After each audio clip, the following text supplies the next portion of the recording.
It's my privilege to introduce this panel today. Lisa Knopf Owen will be our moderator. She is our National Watershed Coalition Chair. She'll be joined by Tim Palmer, who is the chair of the National Association of Conservation Districts Climate Committee. Michael Crowder is our president of the National Association of Conservation Districts. And Cindy Lair will be joining us too, Executive Director of the Colorado State Board. And joining them will be Jimmy Emmons, a soil health mentor and Oklahoma Conservation Commission member. So we've got a powerhouse panel for you to have today. And Lisa has offered to be the moderator for today's panel. She's also got a few questions for the group. And so Lisa, may I turn it over to you? Lisa Knopf Owen. All right, thank you, Ray. And thank you, panelists, for agreeing to be with us this afternoon. I think Sam did a great job of really setting the stage for the discussion that we're going to have here today. And I do have a few questions to address to the group. And Ray, do I have slides? Oh, there we go. I just wanted to pop these up. NOAA has some great infographics that from 2019 and 2020, they show the billion-dollar weather and climate disasters that have occurred in these 2 years. And so extreme weather events have become a part of life all over the country. So I'd like to briefly hear from the panelists about what they've experienced in just the past 5 years as it relates to our ever-changing climate. And I thought we would start and move from east to west. And if Tim is on the line, I'd like to hear from him. He's in Iowa, and I'd love to hear about what he has experienced over time in these changing climate times. Lisa, this is Michael. I just got a text from Tim. Ray, could you text the link to Tim, and maybe we can come through the rest of us and then come back to Tim. Okay, that sounds great. Thanks, Michael. So Jimmy, I guess you would be the next one in line there going across the country. You bet. Live from Oklahoma State University today here. I know Dan would get a kick out of that. So over the last several years here, in 2018 and 17, we experienced extreme wildfires in Northwest Oklahoma, and in 18 burned out half of our operation here in Dewey County, and actually burned out half to 2/3 of Dewey County and other counties surrounding us. Then we experienced drought, and we were in a drought then, extreme winds, extreme weather events. Whiplash weather is quite common name. Heavy rainfall events, 23 below zero in the spring of this year. Never been that cold before that I know of in our area. And so we've just experienced just literally about all of it, except hurricanes seem like in the last few years. Now, we did have that event in 14 where a hurricane came right up over Oklahoma here and settled and dumped out 20 some inches of rain in the month of May. So we've really had big swings in the weather from one extreme to the other here as well, Lisa. So it's been quite challenging, and we've got to get prepared like the session before us talked about. Thanks, Jimmy. Cindy, what's been happening in Colorado? Wow, a lot. 2020 was our worst fire season on record, and we had 665,454 acres that burned. Of course, that was in several different fires, but we had our top 3 largest fires ever that happened in 2020. So it's been dry for many years. We've had many millions of acres of beetle kill and disease from that drought, the mega drought that we've been experiencing. The other thing I need to note is in some areas of the state where they're naturally a bit dry, like northeastern Colorado, they had 9 inches of rain in about 12 hours, and that just destroyed cropland and roads, county roads that are not paved and things like that. So we've been really seeing so many areas that are experiencing the extremes, whether it's excessive drought or excessive rain. And just right now, I can tell you, I've lived in Colorado 38 years. We've never had a fall like we've had this year. We're in November and having 70+ degree days. We haven't had any hard frost yet, which we normally have had. And also we've usually had several snowstorms, not even, yes, in the mountains for sure, but in the Denver metro area and along the Front Range, usually we're always looking at a snowstorm on Halloween. So it's different. Everything is different. And the only thing that's normal is the expectation of weather extremes. Wow. Thanks, Cindy. Michael, you and I have talked over the last several months, and I've kind of followed some of the challenges that you've seen in your area. Can you share those with the group today?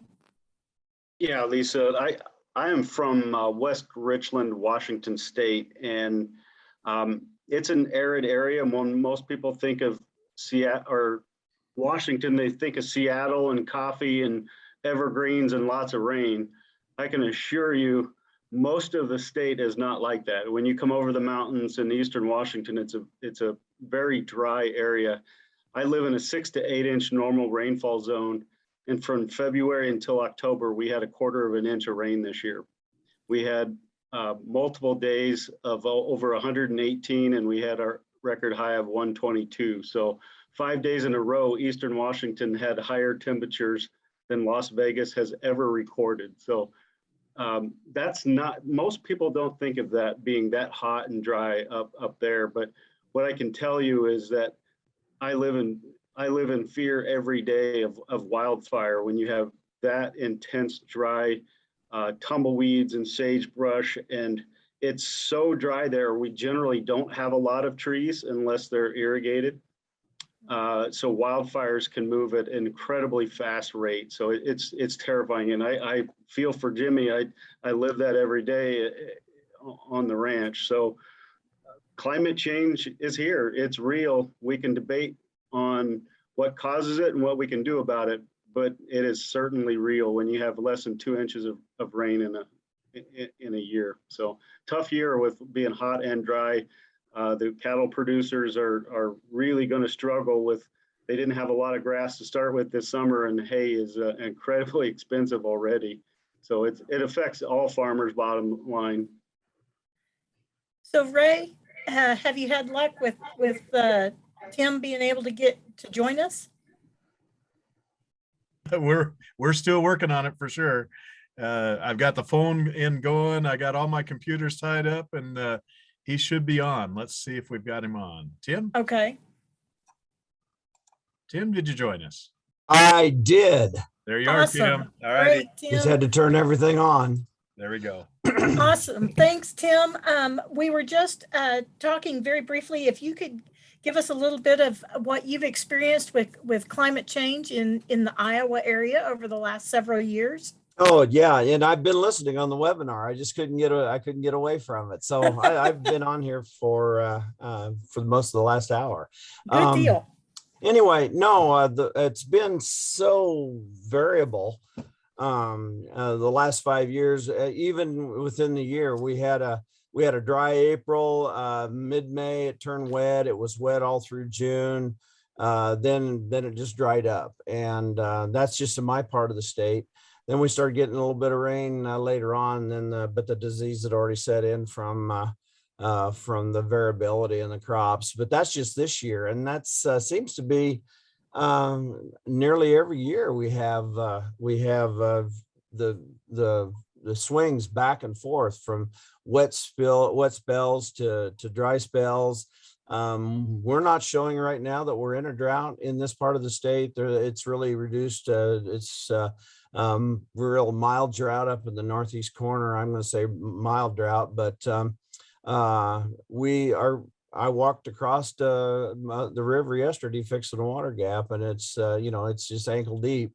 And with all the rain we've had 4 inches here in November, and it's still soaking in the ground. So I'm hoping that we don't get the really big swing into snow this year. But last year was dry, then wet, and then dry, and the year before that, we're lucky to get the ponds filled up. It seems like every year. And one thing is about it, we haven't had a lot of erosive big rains. They've been pretty gentle for the most part in my part of the country. But for the last 10 years, we've had 2 significant floods on the Missouri River, one in 2011, one in 2019. The 2011 one, it ran across Highway 2 in southern Iowa. The Missouri River did all summer long from a June flood. And it's just because everything was so saturated at that time. And then 2 years later, that whole part of the country is in a pretty extreme drought. So we're dealing with a lot of swings, and I know that's pretty common in parts of the country, that there's not what we would call, my dad would have called, a normal climate anymore. I think you're right, Tim. I don't know that we know what normal is any longer.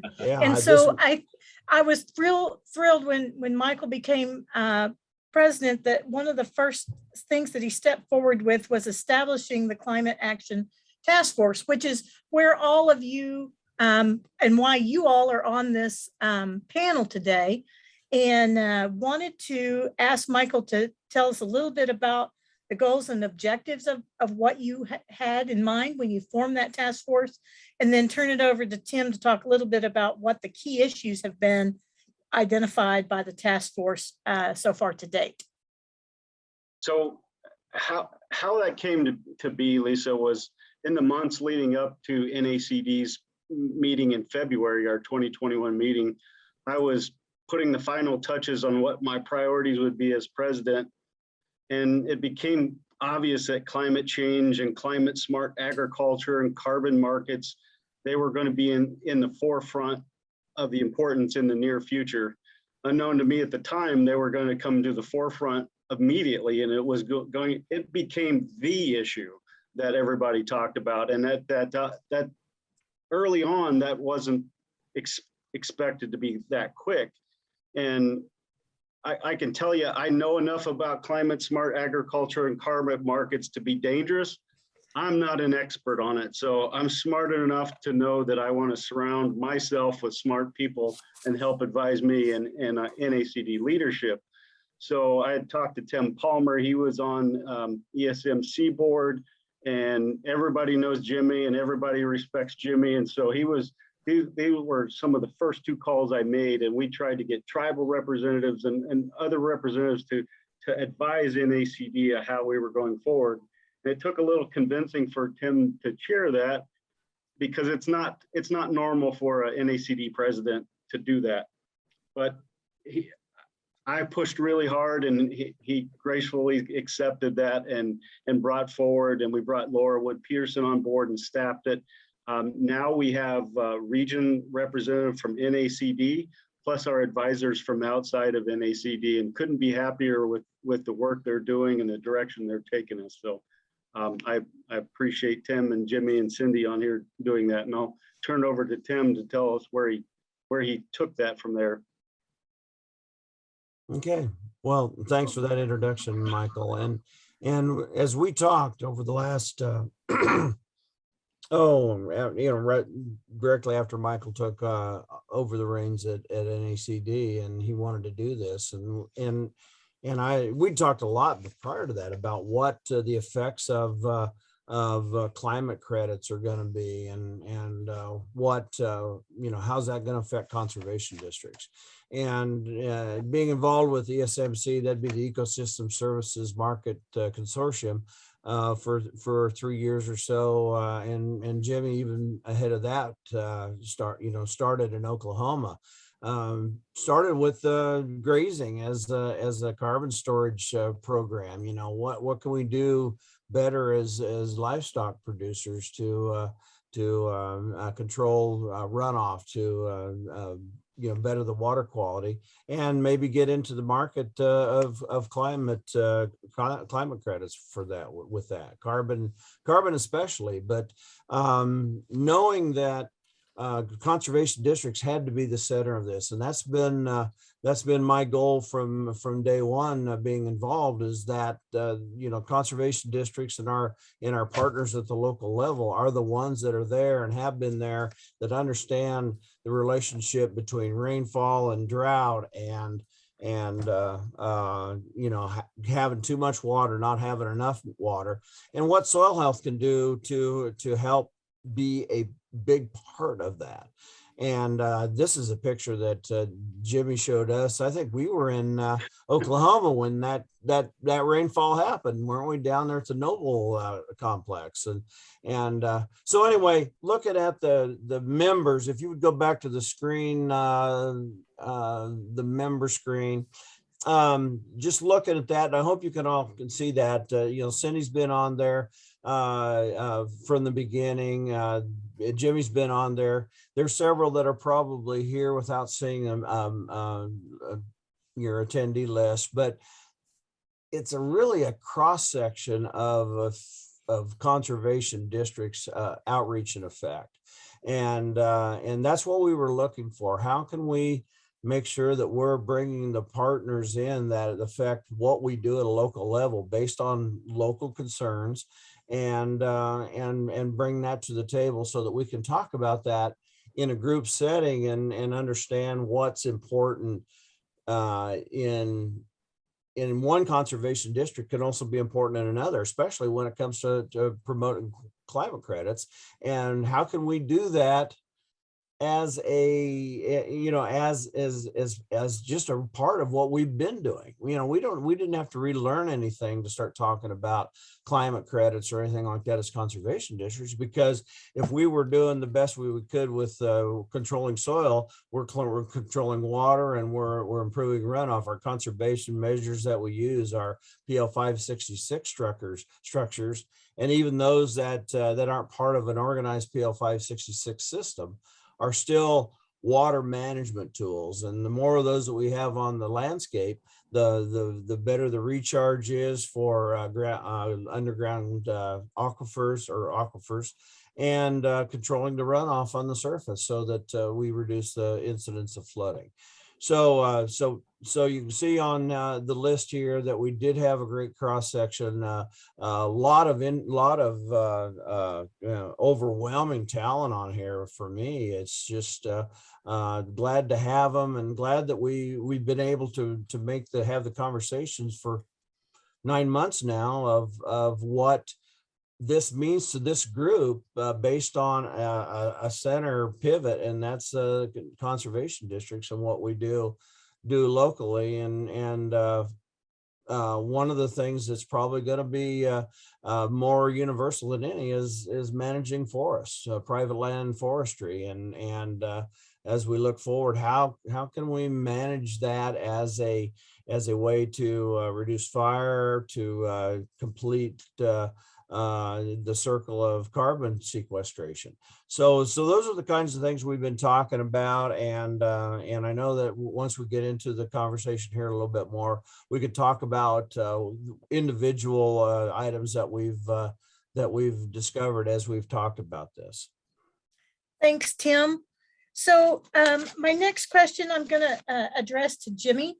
While there are long-term practices aimed at sequestering carbon and managing carbon emissions, which Tim alluded to, what I'd like you to speak to today would be what I'm going to call the here and now practices that can be implemented on the landscape and can provide immediate assistance to addressing the ever-changing climate. You bet.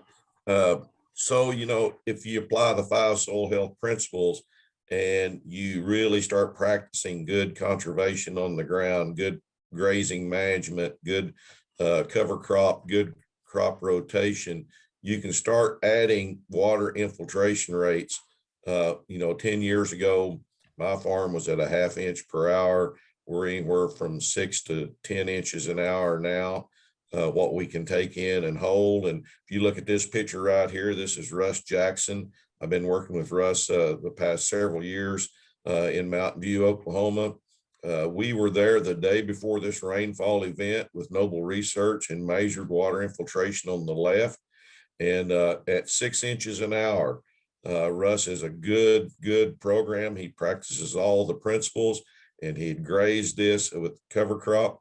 He got a 5.3 inch rain, and lo and behold, he took it all in. He took 143,000 gallons an acre in, while the neighbor on the right is in a tillage system, very heavy tillage, is still on a 1/2 inch per hour. And he only took in 16,000 gallons, and that water is traveling away from us, taking this picture to the creek behind the house down there. And so lots of silt is leaving that field. And at least if you'll go to the next one here, that's one instance. This just happened just a few weeks ago in north central Oklahoma at Mino, another producer that I was working with up there, Mark and Annette Thomas. And actually we were there the day before this rain. They had been in a drought and they had planted, and this farmer on the left was harrowing his ground again. He'd been over it about 7 times this summer. Mark is on the right. The only reason there's water in the bar ditch on the right, because it ran across the road out of his neighbor's field and went in there. So, you know, we can put them here and now practices on the ground. If you want to go to another one, Lisa, you can see what we can really do. This is another example at Mark's, a few miles from the other one. Mark's on the right, the neighbors on continuous tillage on the left. And by the way, that land on the left has been blowing numerous times since the big rainfall event. So not only do we have a lot of water erosion into the county road, we've got a lot of dust since we've been up there and took these pictures. And you know, the next slide will kind of tell it all. On the left is from the neighbors coming out into the road down to the streams, and the others out in Mark's field. So, you know, it's all about water quality. It's not how much it rains, it's how much we retain. And that will really affect our country. You know, can we take in the huge rains that we get? Maybe not all of it, but if we can take most of it in, it will really lessen the catastrophe downstream, and it will affect the water quality and quantity. And as Tim alluded to a little bit ago, we'll also get that into the aquifer instead into the ocean with all the silt and fertilizer from that. So there's a lot of here and nows that we can put on the ground, Lisa, that can really make a difference. And that's just a small portion of what we can do. That's great, Jimmy. And the illustrations are amazing.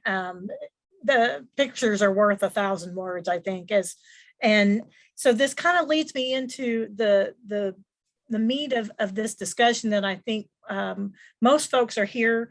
The purpose of us all meeting here over the past 2 days is in large part to talk about the PL 566 program and USDA NRCS's program for the small watershed program.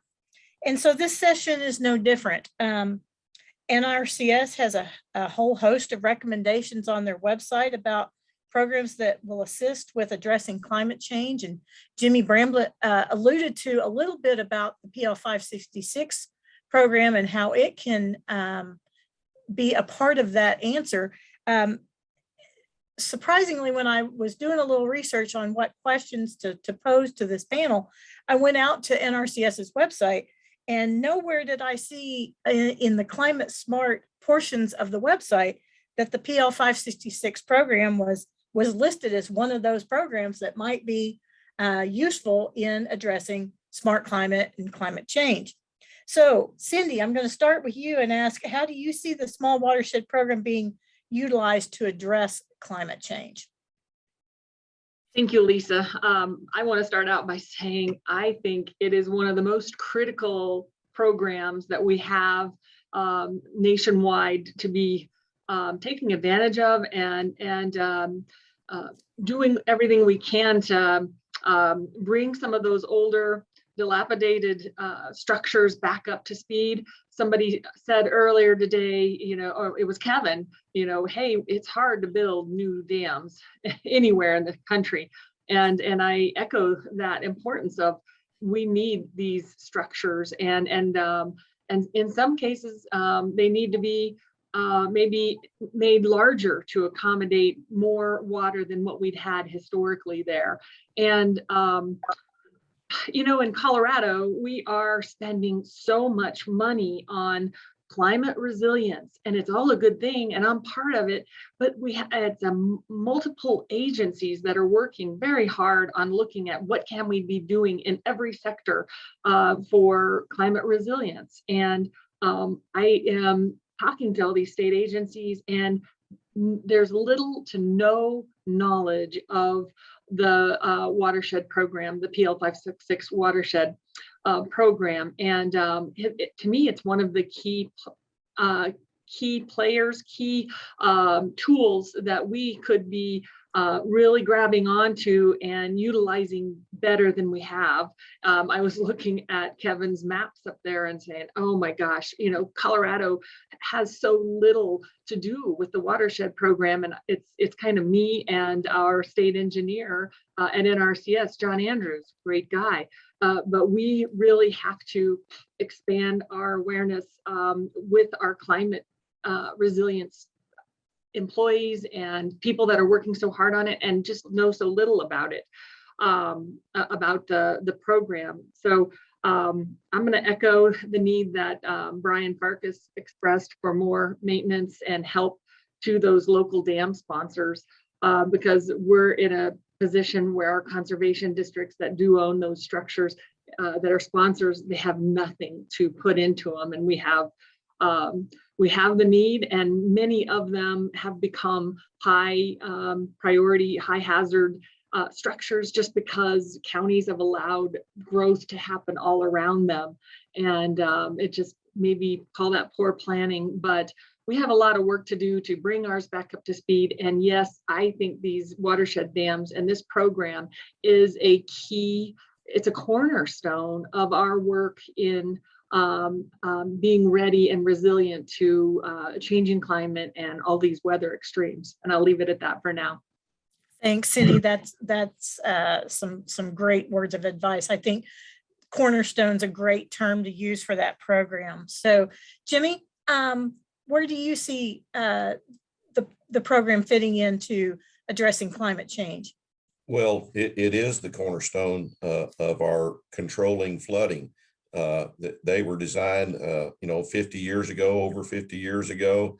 And of course, they had a lot of silt loading back then, a lot of heavy tillage that's been put into grass. And now as we're rehabbing them, they still serve a vital role, because these huge weather swings are going to, even though in this picture here, Russ can take that 6-inch rainfall in pretty easy, but if he gets 12, he's still not going to be able to take it all in a short period of time. So we still need to capture that and slow that down and then let it out gently. In 2014, when we got that inland hurricane over Oklahoma, and it dumped buckets and buckets of water out, the small watershed program functioned very, very well. And we had a couple overtop and a lot of auxiliary spillways, emergency spillways going out, but they held up and they done their jobs. And if we hadn't had them in place, oh my gosh, we would have been historic flooding. Just south of me, Elk City would have been washed away if we didn't have the 3 or 4 structures on the north side of town. Even though they did go out the emergency spillway, they not at the rate they would have been. And so they function very well, and we have to maintain them. But yet, if we can apply these practices on the ground, look what Russ and Mark and I've been able to accomplish in the last 5 years here on the ground. We can lessen that, but we're still not going to be able to take in the huge, huge swings that we're seeing. And we may not have seen the biggest weather events yet. They're intensifying. We may see more of that coming. So they are really pivotal and really a cornerstone on the conservation front, and they need to be in the climate smart initiative that we can sure enough get them upgraded as we need all them structures to function right. Thanks, Jimmy. And as we've been in the watershed program here in Oklahoma for so many years, and trying to extend the life and extend the benefits of those structures, with these swings that we see occurring, it's going to become more and more vital that we continue to work on the management on the ground so that we can extend the life of those and reap the benefits of those structures. So panel, I have that it's 3:20. I want to leave a few options for questions, but I would like to give anyone just a few seconds to any closing comments that you would like to add to this discussion, and then I'll turn it back over to Ray for any questions that we have from our participants. Lisa, if I may add something, if you listen to Pelham talk about the Farm Bill earlier, you think about all the programs that traditional agriculture has, but this program with, we're here today talking about the Watershed Coalition. It plays that role in there of the climate smart ag, and NACD is a partner there, and we will continue to work on that in the future, because it's absolutely vital that we have that work in there and we work together on this issue. Absolutely, Michael. I appreciate that. And we do, our partnership with NACD is very important to all of our watershed sponsors. Here in Oklahoma, the bulk and majority of sponsors are conservation districts, and we find that in many parts of the states as well. And so you all are a natural fit and partner with us. And those trend lines that Sam was showing just before break of the intensity of storms and the amount of rainfall every year, if that continues, it's only going to be more important than it is right now. Absolutely. Absolutely. Any other closing comments from my panelists? Could I just say that there's been a common theme in a lot of our speakers over the last couple of days, talking about how the PL 566, this watershed program, is the best kept secret. And in this time in our world, when we have this infrastructure bill, we have so much attention being given to our failing infrastructure. I think it's our job. Every one of us has to do what we can to make this known and help our colleagues understand this resource, this tool that's out on the land already and needs more help.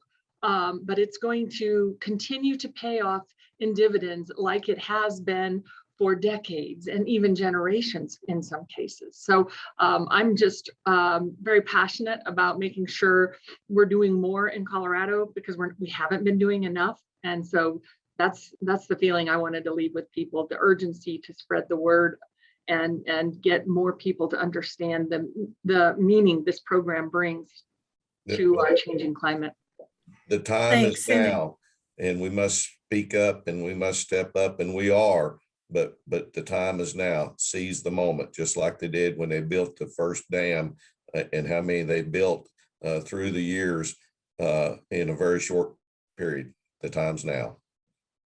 Thanks, Jimmy. And I really appreciate you all spending your afternoon with us.